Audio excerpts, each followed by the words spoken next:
Now, while 10 of the nation's biggest lenders are now buying back government-owned shares, they've got at least one more hurdle to clear before they're free from Uncle Sam's grip.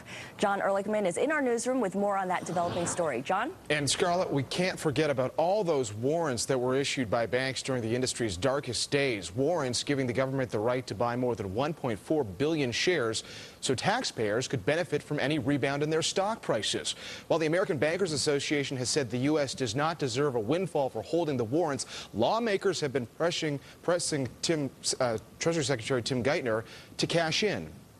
I personally believe, as an investor or former venture capitalist, you take a risk exposure.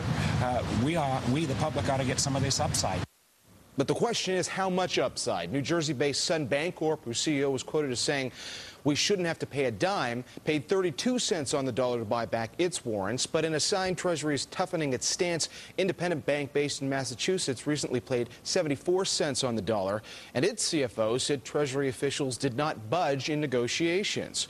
Now, the warrants tied to the 10 lenders included in Tuesday's TARP repayment announcement are obviously much higher. For example, J.P. Morgan's warrants estimated to be worth more than $1.7 billion.